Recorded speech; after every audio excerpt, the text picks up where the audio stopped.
Good evening, everyone. So on behalf of the U.S. China Strategic Studies Organization and the Onero Institute, I would like to welcome you all to our first U.S. China Youth Exposition series with tonight's event specifically focused on U.S. China competition and collaboration in Africa. It's undeniable that over the past 2 decades, Chinese investment and interest in Africa has grown enormously. As a consequence, many in the West, especially here in the United States, have become increasingly concerned about the effect of this growing Chinese influence on the continent.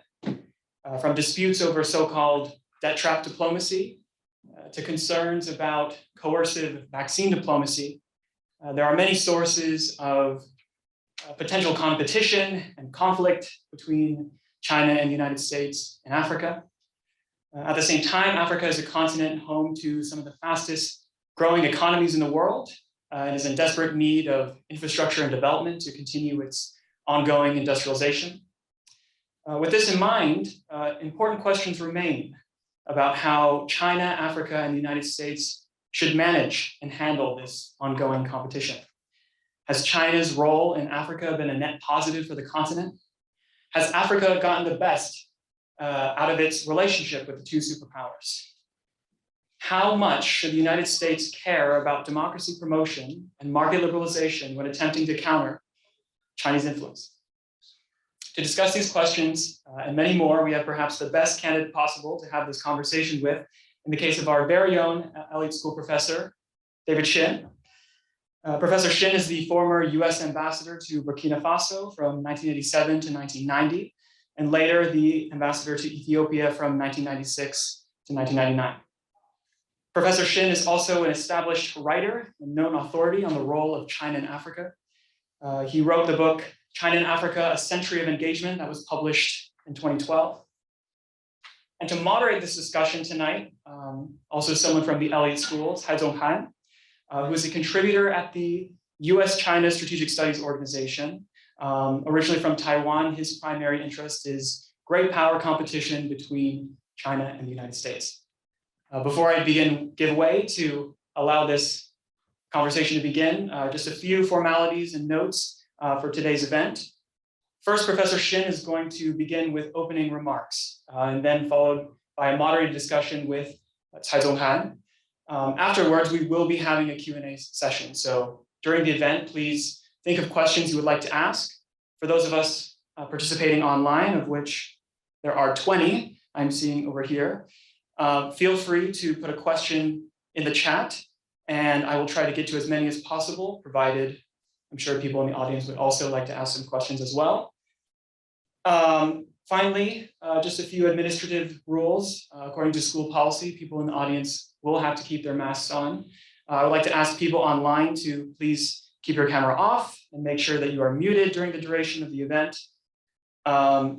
Zoom attendees may submit their questions via chat and I will read them aloud.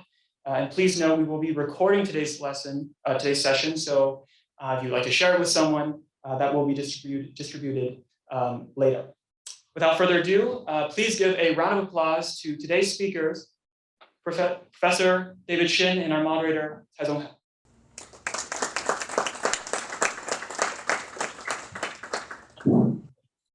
Excuse me. So, Professor, do you want to deliver your opening remark? Frame us the issue. Sure, I'd be happy to.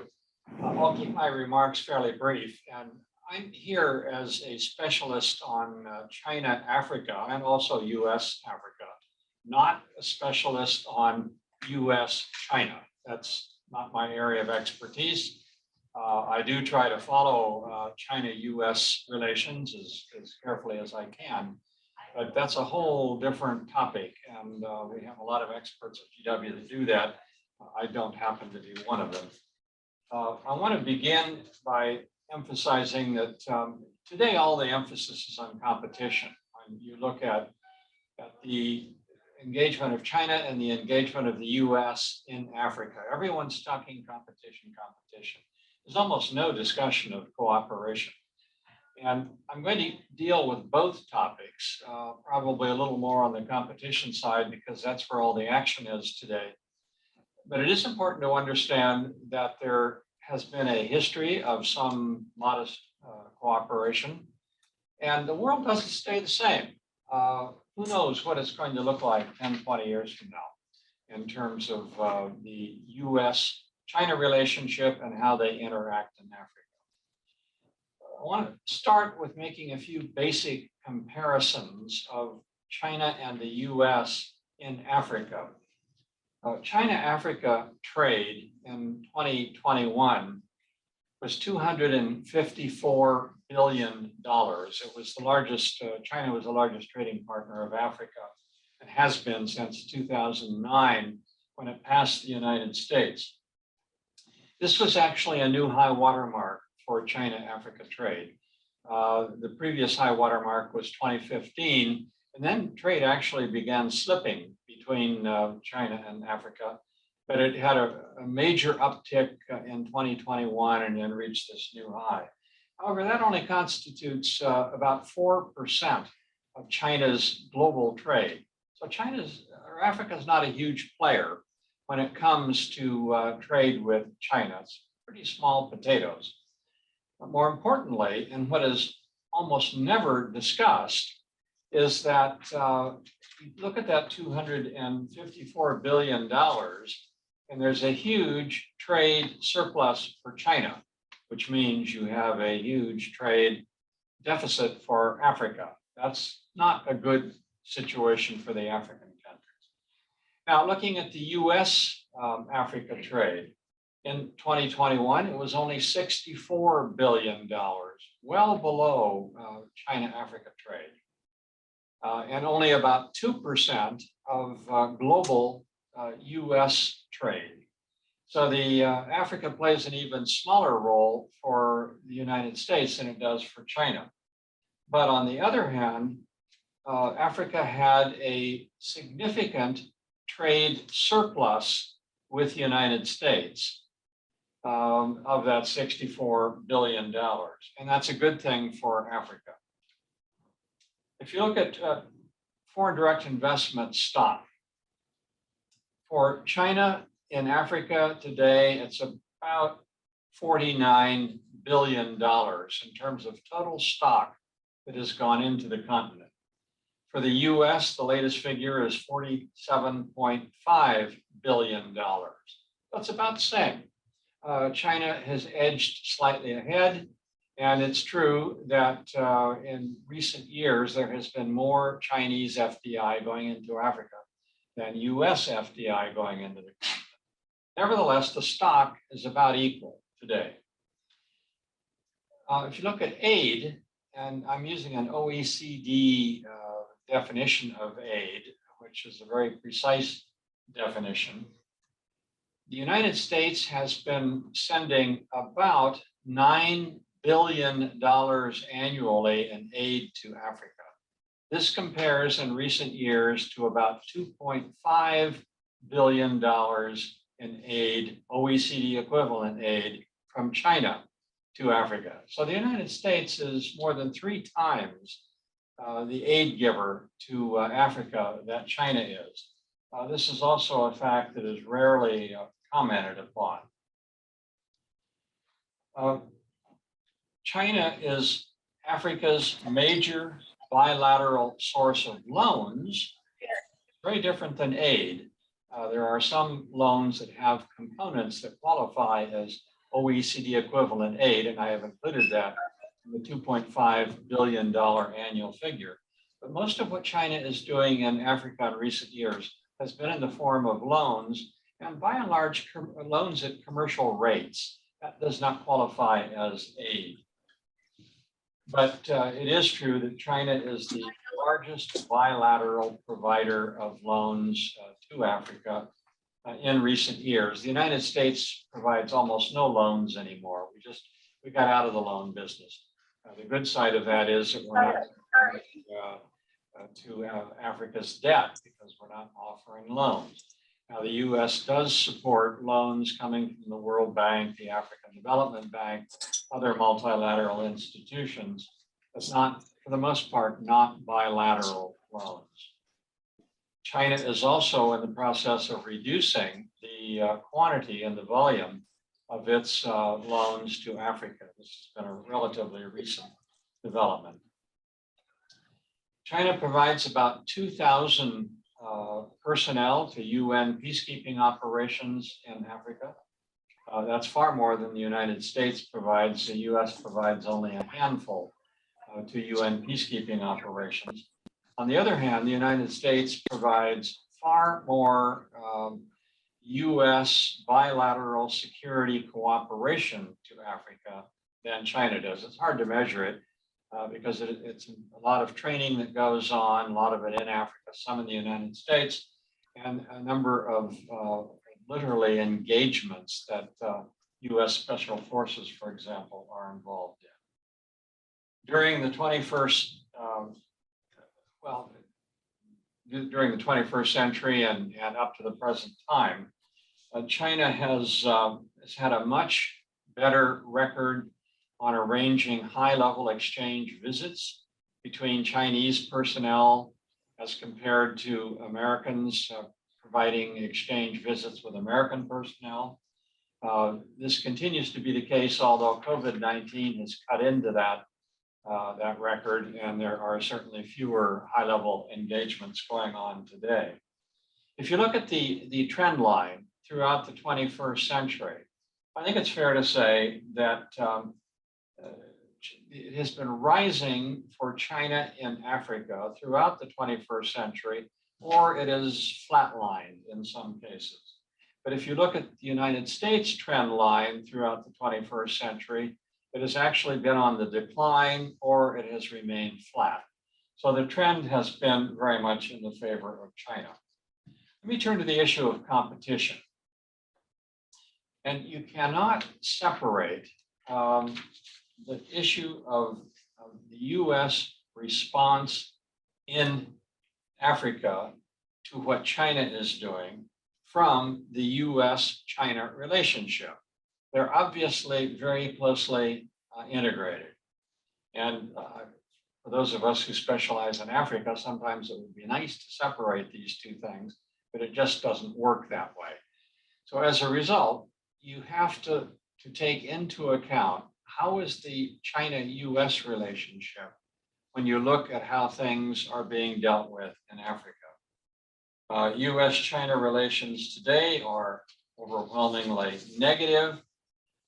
Most of you know the reasons for this, and it's not my task to review US-China relations tonight. Let me refer to, however, to comments that were made just last month by the head of the FBI, Christopher Wray, because they kind of summarize where the situation is today. He said there is no country that presents a broader threat to our ideas, innovation, and economic security than China. Wray added that the threat from China is not new, but it's reached a new level, more brazen and more damaging than ever before. And it's vital that we focus on this threat. So that's the official or statement from a high-level official in the sort of security sector of the US government. Now, he was referencing particularly the stealing of US information and technology. But there is a recent history, of course, of trade wars that were largely originated on the US side during the Trump administration, which continue to the present day. There also are very, very different views of human rights inside China by the United States and by China. And all of this enhances the prospects for competition carrying over into Africa. In fact, US-Africa policy during the Trump administration was largely based on competition with China and Russia. The Biden administration is taking a more nuanced approach and has maintained many of the competitive elements as it interacts with China and Africa. But it's not the same as it was in the Trump administration. Now, there will always be a competitive element to certain aspects of the US-China relationship in Africa. and there's almost no exception to this. There will be commercial competition to win contracts, exploit certain natural resources, sell goods, and win investment deals. Quite frankly, this is no different than US competition with France, India, Sweden, or the entire rest of the world. It's the same kind of commercial competition. There's a much greater US concern in the security arena as China seeks to become a global power. It has its first military base in Djibouti, which was something of a surprise to the United States when it opened in 2017. And then you've had this very recent discussion in the media about a possible Chinese military facility in Equatorial Guinea. Now, I have no idea whether China has any intention to establish a military facility in Equatorial Guinea or not. But there have been 2 American delegations that have gone to Equatorial Guinea to make the case to the Equatorial Guineans basically don't allow China to establish a base here, which suggests to me that the United States must have intelligence suggesting that that is a very strong possibility. The point is that the current US-China relationship ensures that the focus in Africa, and the rest of the world for that matter, will be on competition and not cooperation, at least for the time being. But I do want to talk about cooperation and its possibility. There was a period not long ago when there was modest US-China cooperation in Africa. Both countries seek political stability, the defeat of terrorist groups, and economic development on the continent. We have pretty much the same general goals for Africa. There were limited collaborative efforts to achieve political stability in both Sudan and South Sudan. The US has historically welcomed Chinese participation in UN peacekeeping operations in Africa, because that contributes to political stability, at least theoretically. And there was even a collaborative UN peacekeeping project in Liberia. There was some cooperation in combating disease pandemics in Africa, for example, Ebola in West Africa, and cooperation at the Center for African Disease headquarters in Addis Ababa. The US and China worked together in combating Somali piracy in the Gulf of Aden. And in 2009, a Deputy Assistant Secretary of Defense praised China's contribution to the anti-piracy effort, adding, quote, "The work they've done has been highly professional, it's been highly effective, and it's been well coordinated with the United States and with other navies that are working there." This was only 13 years ago. That sentiment is impossible today, but the world never stays the same. Who knows where the US will be, and more importantly, where China will be 13 years from now. Let me close with a quote from Joseph Nye that I just ran across a couple days ago that I thought sort of summarized the way I see the future rather well.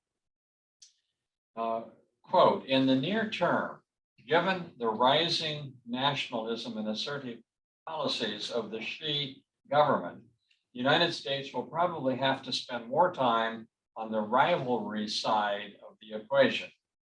But if it avoids ideological demonization and misleading Cold War analogies and maintains its alliances, the US can succeed with a realistic, no regrets strategy." So let me leave it there, and hopefully I have generated enough controversy with the competition and cooperation side of the argument, but I will turn the program over to Henry. Thank you so much, Dr. Shinn. And there was obviously a lot to unpack there. We talked about trade, talk about debt, talk about investment, and some geopolitics and possible cooperation as well in the future. So the first thing that drew my attention is obviously the trade aspect of US and Africa and China and Africa, because that's one of the primary way in which we engage in international affairs. So one of the major aspects of many African countries and their relationship with Beijing, as you previously said, is the trade deficit and the amount of imports from China, which far exceeds from African exports to China. And given the BRI's express goal to improve the industrialization of Africa along with its manufacturing output, has the influx of Chinese products actually had the opposite effect of hurting the competitive ability of African firms? Or is there something more nuanced there? Or can Chinese development strategy in Africa actually improve Africa's manufacturing sector? Well, I think that the true answer to the question is that both are true. And of course, it will vary from country to country. Keep in mind, we're talking about 54 different countries in Africa, and you're not going to have the same results in each one. It clearly is true that the importation of a wide range of Chinese goods have undercut the ability of African industries to produce a lot of those goods, because China can produce them cheaper, even with transport costs, and simply undercut whatever the Africans can turn out of a similar quality. And that's clearly had a negative impact in some countries. On the other hand, China, I think it's fair to say, has contributed the most to foreign direct investment in the manufacturing sector in Africa. It varies enormously from country to country. But in a country like Ethiopia, for example, it's made a major contribution. And when it invests directly in an African country in the manufacturing sector, it's doing so obviously to make a profit for the company. But this is a company located in an African country, and the African country gains benefits from it. And at some point in time, there will be some spillover effect into the local markets in these countries, where the local people will be able to adopt a lot of the learning that they have had and develop similar companies of their own.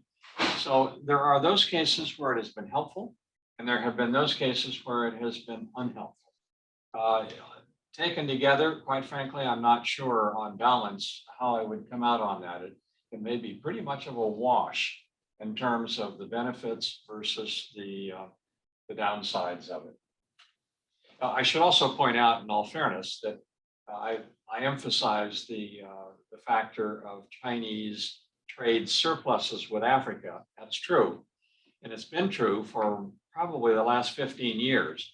But if you go back earlier than 15 years, trade across the continent in Africa was pretty much in balance with China's trade.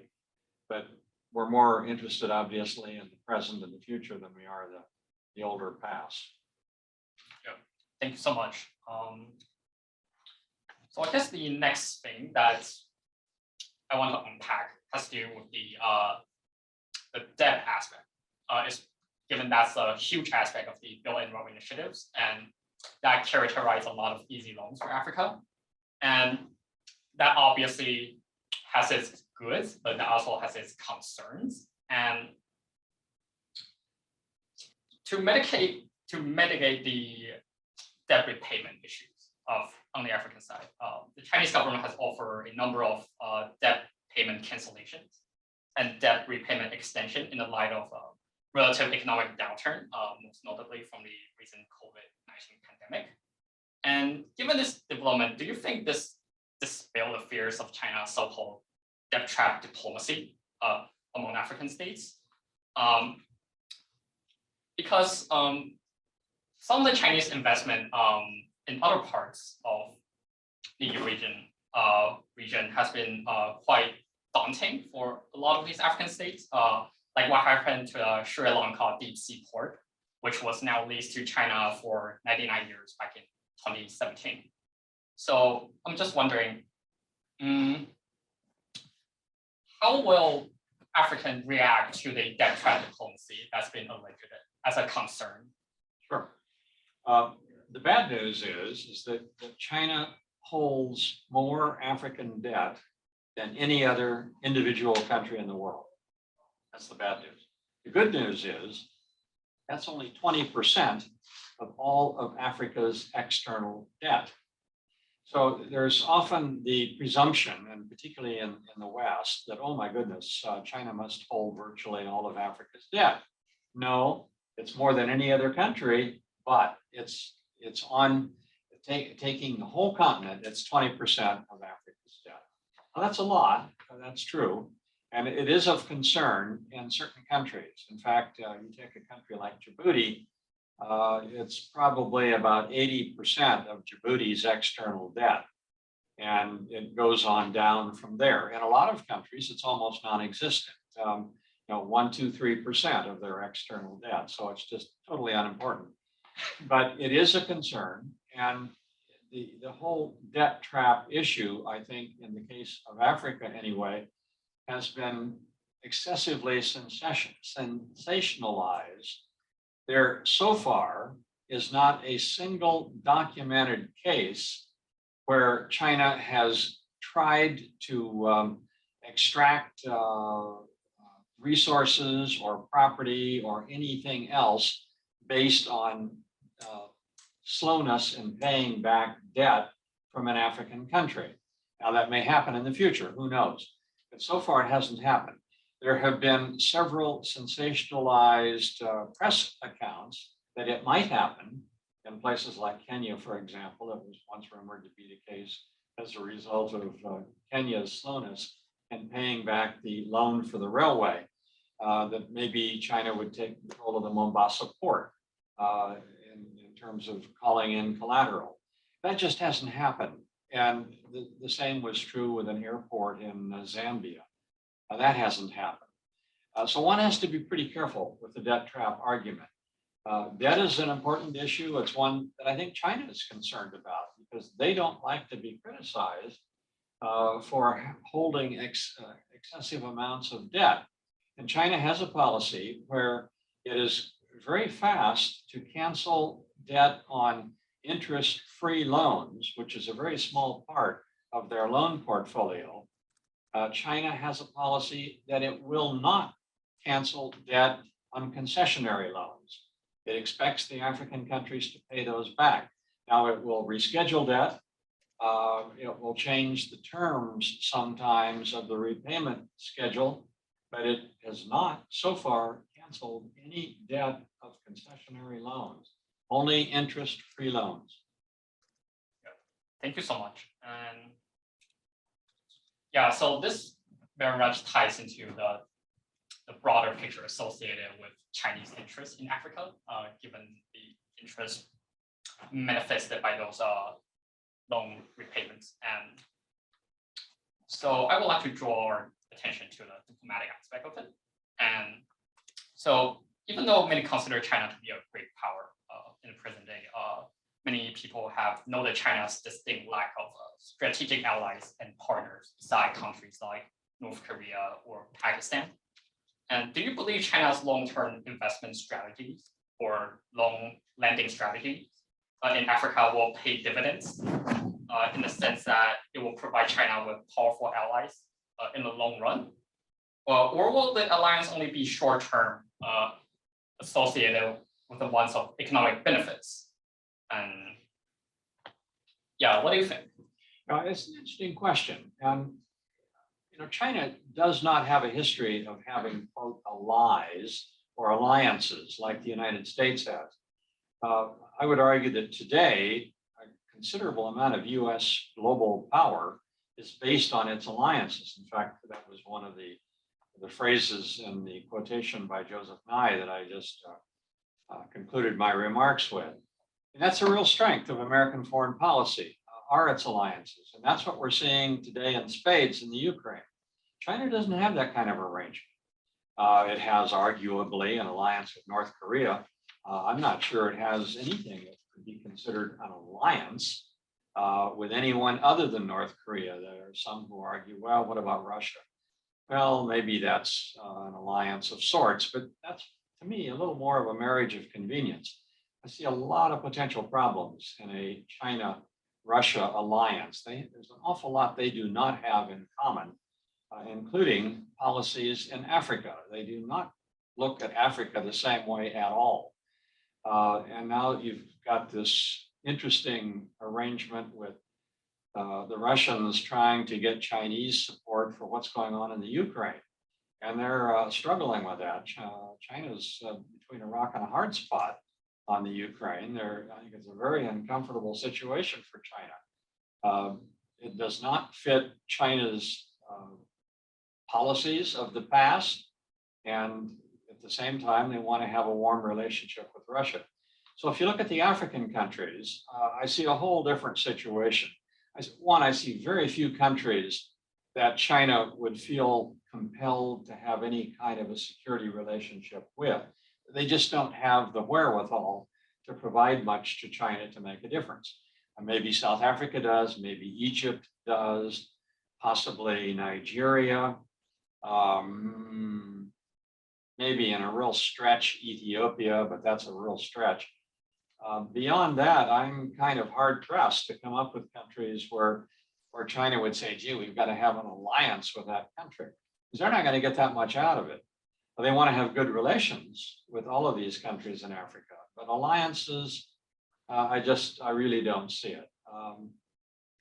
Maybe I'm missing something important here, but so far it just doesn't strike me as something that's on the agenda of China. Thank you so much. And tying closely with the agenda of China, you said there was sort of a more pragmatic-based diplomacy in which China sort of interacts with everyone with perceived benefits. And so now into the political context, that many in the West believe that China is promoting an alternative model of governance in which economic prosperity and authoritarianism sort of triumphs over democracy and human rights. And people think it's concerning as we see this drift towards sort of an autocracy or authoritarianism in various parts of Africa, but particularly West Africa, based on some of the more recent Freedom House finding. And how much do you think China's emerging prominence is playing a role in sort of facilitating or contributing to this slide towards authoritarianism, state capitalism, and if we should be concerned about this trend in Africa? Yeah, when I started doing research on China, Africa in about 2005, I looked at this issue pretty carefully. And at that time, I concluded that I didn't see much going on in terms of China trying to encourage its model be adopted in Africa. I've changed my views on that since Xi Jinping came to power.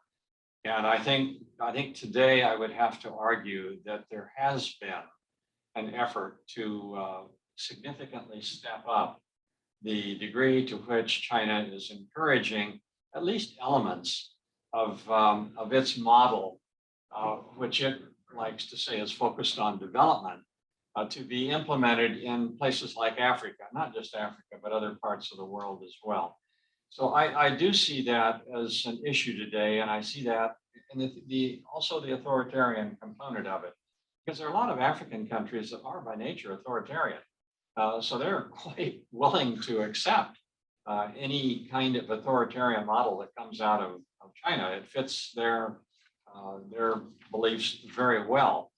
Even today in Tanzania, the president of Tanzania inaugurated the opening of the Mwalimu Julius Nyerere Leadership School, which is a school that is funded by China and the Communist Party of China. It's designed specifically to train the leaders of 6 ruling parties in Southern Africa, from Tanzania, South Africa, Angola, Mozambique, Namibia, and Zimbabwe. And you can almost bet that there are going to be, once it's fully underway, instructors from the Communist Party, from China generally, and they're going to be pushing the CPC mode of organization and ideology. And I think it's just a very vivid example of what China is aiming to do in Africa. Yeah, thank you so much. And now drawing our attention back to the US, and in comparison to sort of Beijing's high-level attention and resources that we can see in the more recent decades, the United States involvement in the region has been rather insignificant, as many believe. I think it's a former Assistant Secretary of State for African Affairs. So he even said that China is kicking our tails everywhere in Africa. And as the Biden administration began to treat the rivalry with China more seriously, do you believe the US will close this engagement gap with China anytime soon? Or why not? Yeah, I mean, first, I do take a little exception to the premise of the argument, and that's why I spelled out in my opening remarks the comparison of what China and the US are doing in Africa. There are some areas where China is kicking the US tail in Africa. There's no doubt about it. But if American aid is well over 3 times Chinese aid to Africa, if foreign direct investment stock is about equal, if American bilateral security arrangements are more important than Chinese bilateral security arrangements, yeah, that's not exactly kicking tail. It is true that China has significantly upped its game in Africa, and the United States has relaxed, and there's no doubt about that. And we paid a price for it, and I think that the Biden administration realizes that. It's trying to turn that around, but it's going to require more than just the Biden administration. It's going to require the US Congress. It's going to require the American public to take a greater interest in Africa. That's really what it's all about. How interested is the United States in Africa? And the answer, quite frankly, has been not much. It has always been the lowest foreign policy priority of the United States. That has not been the case for China. I think arguably Latin America, at least until recently, had a lower priority for China than Africa did. And China has just given certainly more attention to Africa during this century than the United States has. So the Biden administration is trying to up its game.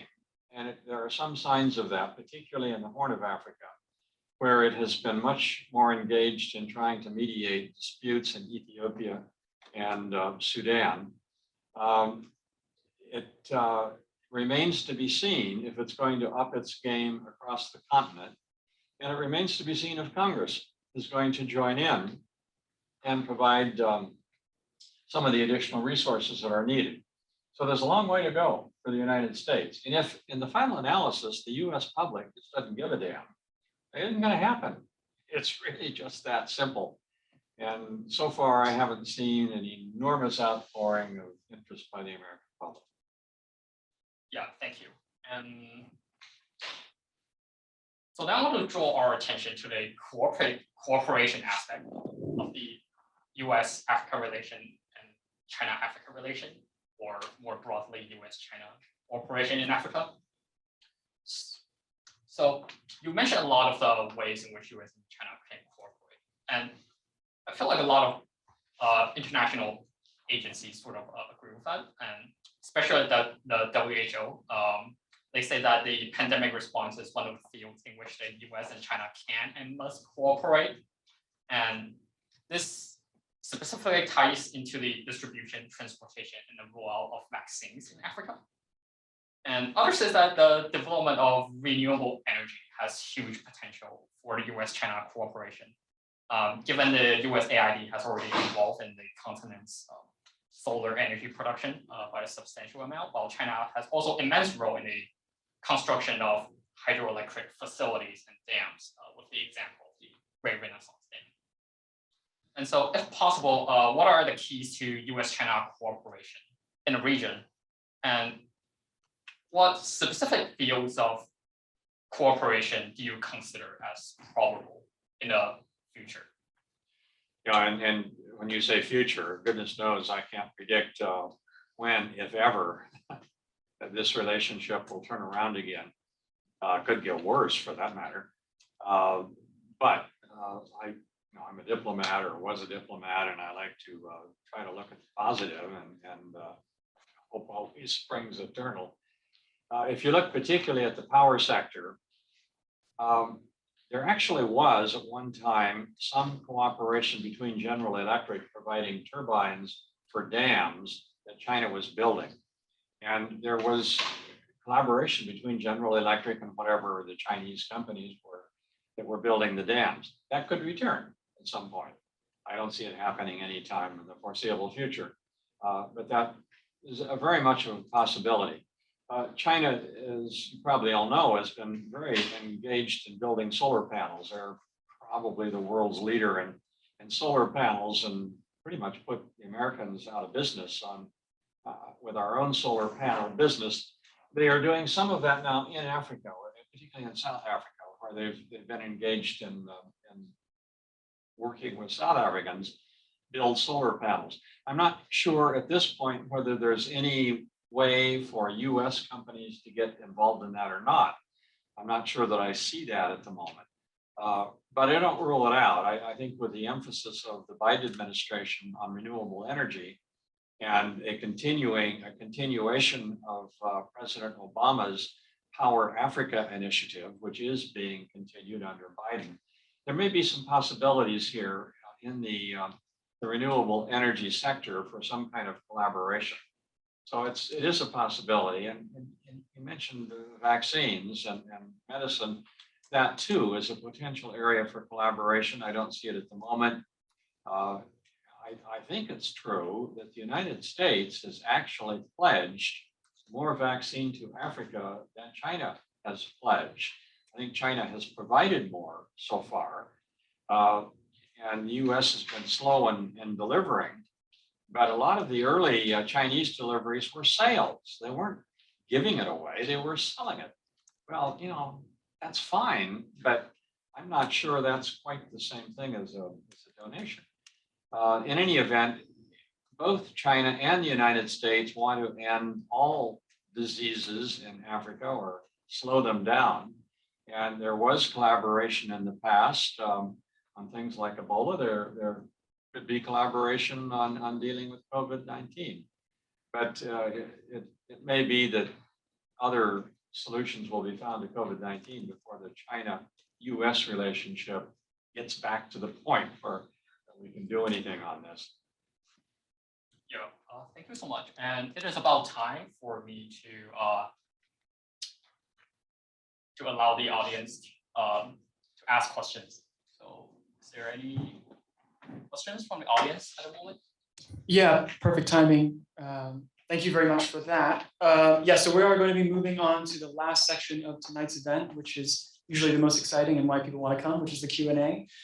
So we do have a runner with a microphone over here, Nick. So if you're here in person, please raise your hand and Nick will come over and allow you to ask your question. And then also for people online, please send your private message to me, which is Dylan Shepard, and I will try to get to as many questions as possible. Does anyone want to start off with a question? Yes. I'm in no rush to leave, so if you want to go a little beyond, or you want to go beyond 7 o'clock, that's fine by me. Great. Well, thank you, Ambassador, for being here, and thank you to both of y'all for running a wonderful event tonight. Andrew Harding with the Elliott School and with the U.S. China Strategic Studies Organization. I think everyone in the room knows and everyone watching is well aware of the BRI, the threats it poses to U.S. national security, and the overall benefits it could provide Chinese grand strategy. What most people may not know about is the Build Back Better World initiative, the B3W. And I don't think the signatories know a lot about it either. With that being the case, I think having a strong U.S. grand strategy is necessary to combat the impacts of the BRI. But it feels as though the B3W just doesn't have the weight behind it to really combat the BRI. Based off your assessment, your knowledge with US-Africa, China-Africa relations and these potential plans involved, what could the B3W ultimately develop into? And what needs to be done to put it into a position to successfully challenge the impacts of the BRI, specifically in Africa? Yeah, I take maybe a contrarian view on the whole argument that's going on between BRI and B3W.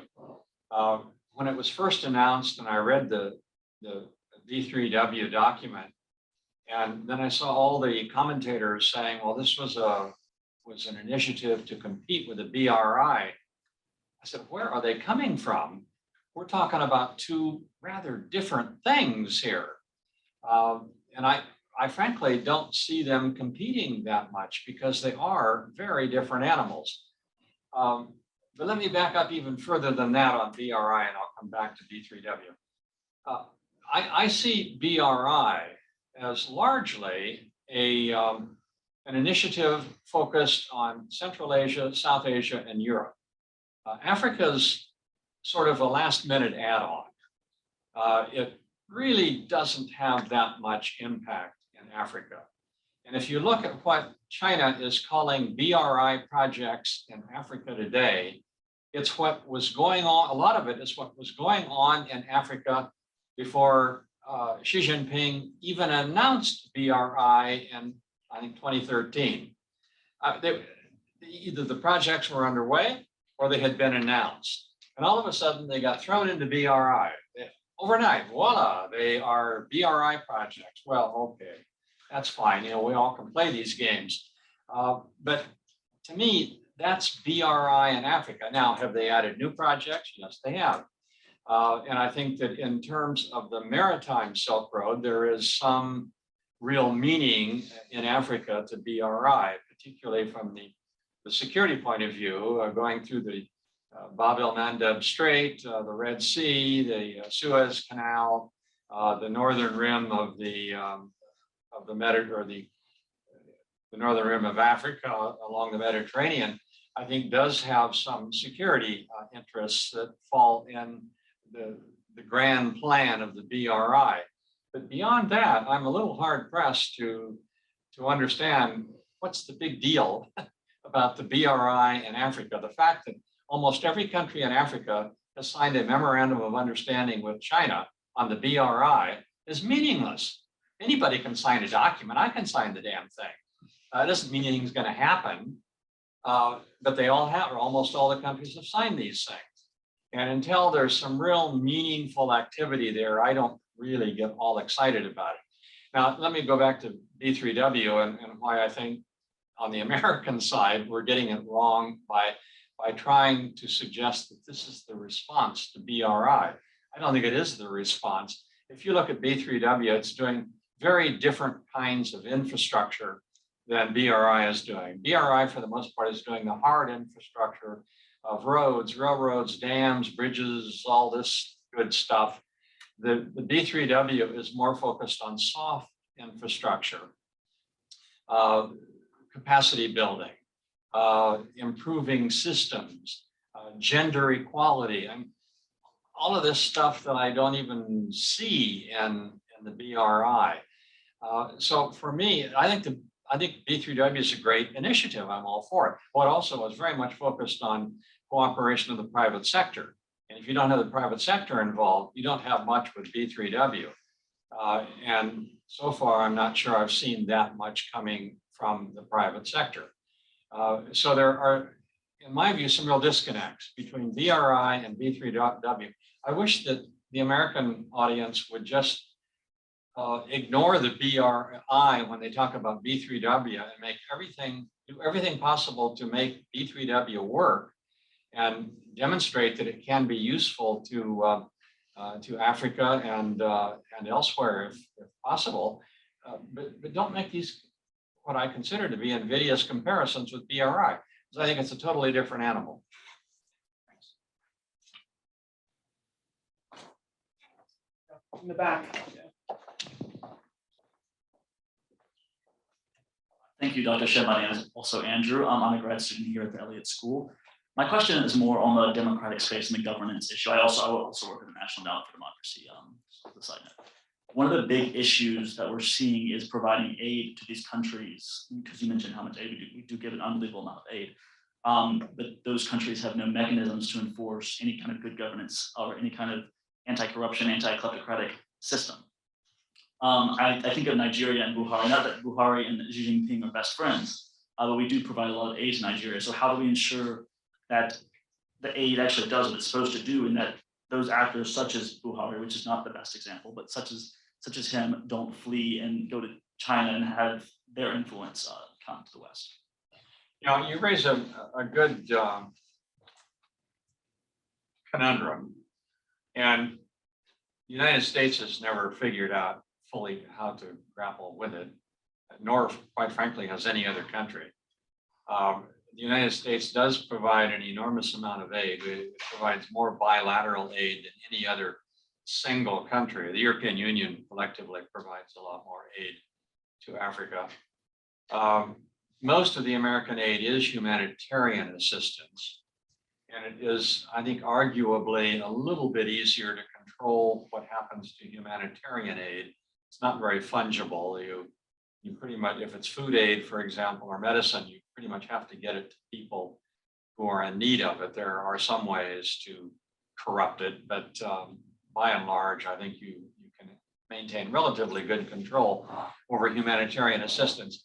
But there's a lot of other aid, and particularly when it comes to the democracy area, the security area, it becomes harder and harder to control how ultimately the aid is used. And that applies not just to American aid, but to aid from any other country. I'm not sure I have a good answer to your question. And I know that you said you're with NED, is that right? NED has grappled with this for probably as long as anyone has. And I'm sure they have a ton of recommendations for trying to improve systems to minimize corruption, minimize misuse of aid, and to get it to do what it's supposed to do, which is encourage democratization. But democracy is not easy. As we have found out in the United States of America, that we have a real problem sometimes making democracy work. And if we haven't figured it out after well over 200 years, it's, I've got to cut a little slack for the African countries that haven't figured it out either. And they haven't, and we're all kind of still struggling with it. Not a very satisfactory answer to your question, but it's an honest one. Thank you so much, Dr. Shinn. Elliott Raymond from the Onero Institute. And as you mentioned a little bit earlier, a big part of the Chinese and African states relations is energy. You mentioned a little bit about energy, renewable energy and such. But of course, a lot of the energy, being built in Africa has to do with coal fire and things that maybe aren't renewable resources. So what are the prospects for renewable energy on the continent, given the context of American relations in Africa and especially Chinese relations in Africa when it comes to investment? Yeah, your question is very timely in that this is one area where China has actually done some useful things in basically the last year. They are trying to cut back, and they have cut back their support for coal-fired plants in Africa, and I think maybe some other parts of the world too. They were among the worst offenders when it comes to building coal-fired plants. But I think because of their own problems in China and the pollution issues, by using large quantities of coal, and there still is a huge amount of coal used in China for generating energy, but they're realizing they're paying a huge price for it. And I think they have found that they don't want to export those problems overseas if they can possibly avoid it. So they are taking steps to cut back, and that's a good thing. I wish they would move faster on that and basically just eliminate any coal-fired power support in Africa and move entirely into renewables. To the best of my knowledge, they haven't done that yet, but at least they're moving in the right direction on it. And I think even the Africans who have not been particularly good about focusing on renewable energy, in part because it does tend to be expensive. And the Africans are always looking for ways to cut costs. They've been slow on the uptick. The Africans and most parts of the continent should be making enormously more use of solar. Now, solar is not that easy, and it's sometimes hard to maintain. I mean, I can remember traveling around the deserts of Burkina Faso in the 1980s and seeing some abandoned solar panels that no one was there to keep them up, and they just went into disuse, which was a real pity because Burkina Faso is one of those countries where solar energy should be a major supplier of power. I think as time goes on, the African countries will understand that this is the future, but they are slow to get there. And outside countries like the United States and China need to encourage them to head in that direction. We have time for maybe one or two more questions from the audience. Otherwise, I will check Zoom. Or yeah, gentleman in front.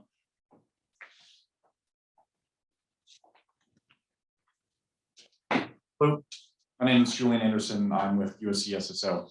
My question is, back in 2013, 2015, there was some publications about the potential for US and China health diplomacy and cooperation in Africa, specifically over malaria, given the United States has the kind of the innovation capability with pharmaceuticals and China has kind of a horizontal approach in the manufacturing. So it seems like they were compatible. Is there still an opportunity for that kind of health diplomacy cooperation in Africa to defeat malaria? Yeah, in fact, I was making the argument back in 2007 that malaria was the one area where the US and China really ought to think about collaborating in Africa in order to reduce the problem of malaria, which is a huge, huge problem throughout much of the continent. And it never got any traction. And I never fully understood why it didn't get any traction. Eventually, there was a little traction with Ebola, as I mentioned earlier, but with malaria, it never happened. And the United States was at that time providing things like bed nets and expertise for reducing the quantity of mosquitoes and whatnot in certain locations in Africa. The Chinese were producing, I've forgotten the name of the medicine that was used, made out of wormwood. It's got a special name that escapes me at the moment. And I think to some extent that medicine has lost some of its impact because of the immunity issue has hampered its ability to do what it used to do. But in any event, at one point in time, it was the leading medicine for dealing with malaria in Africa. And to me, it seemed to me like, if the United States could go in and provide some of the personnel, the bed nets, some of that expertise, and the Chinese could provide this medicine, which they were doing, and it could be done collaboratively. It was just an idea made in heaven. Didn't happen. I don't know why. And of course, now, because of the relationship, the China-US relationship, I don't see much likelihood of that going forward. There just isn't the initiative in either Beijing or Washington to do anything on malaria. But it is absolutely a field in the future that could come into that cooperative category. I would like to get to one question from online. And I'm going to paraphrase this since it's a little bit lengthy. But an anonymous user wants to ask the question. So on a number of these larger infrastructure projects between China and a number of African nations, there have been allegations of racism towards workers involved in the program. And wanted to ask, how has this affected sort of Africa's view on its relationship with China? Has it had any bearing on the Sino-African relationship? Racism is a universal phenomenon. It's not as though the Africans have never seen racism before.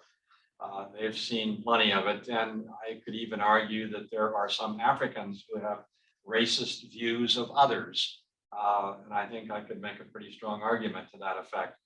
So the fact that there have been incidents, and there clearly have been, involving Chinese shouldn't surprise anyone. There have been incidents involving nationalities from around the world in Africa or Africans in China, for that matter. In fact, the bigger problem has actually been Africans in China, where you've had a much more exposure by Africans to Chinese, some of whom are not particularly well educated, the taxi drivers or the people who are running small shops, that kind of thing, where you're likely to have a greater likelihood, I think, of a racist reaction. And that has happened with some of the Chinese laborers in working in Africa. These are contract personnel, not well educated. They only speak Mandarin. They don't have any real way of communicating with the Africans. Some of it is just a misunderstanding of communication, but some of it is outright racism. And I have no doubt that it has taken a certain toll on Africans when it does happen. But as I say, the Africans have experienced this for decades from a variety of nationalities. So I suspect that they don't see the Chinese much differently than they do anybody else when it comes to racism. Okay, I think that will conclude our event. Could we please get one more round of applause for our two speakers?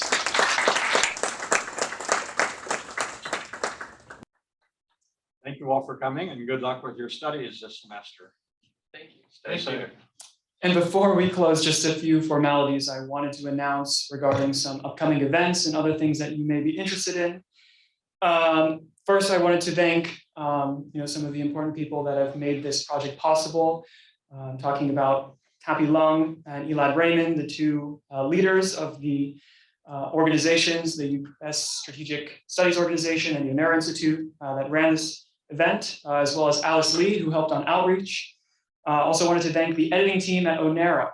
So on top of the event tonight, we have also provided, and I think I can show this here. Taichung and I have been writing a number of essays to complement this event tonight around some of the major issues of discussion. So if you're more interested about competition over investment or collaboration over distributing vaccines in Africa, those topics and more will be provided in QR codes now. Other things I wanted to mention before we close is that this is just, again, the first event of actually 3 collaborations between the U.S. China Strategic Studies Organization and the Onero Institute, all centered around this theme of U.S. China Youth Exposition. There's going to be one on Wednesday, March 23rd. That's going to be about U.S. China climate policy, as well as one on Wednesday, April 6th, about U.S. China competition in space, which I think, given your interest in this topic, you may find interesting as well. Finally, the USCSSO conference is going to be Wednesday, March 2nd, and that's going to feature a panel of renowned experts on U.S.-China relations.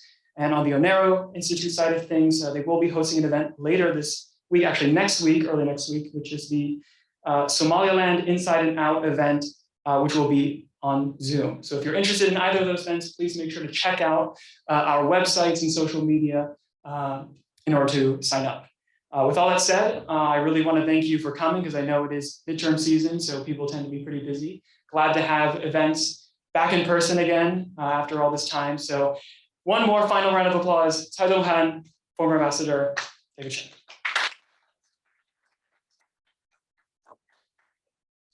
Thank you. Thank you so much, Professor.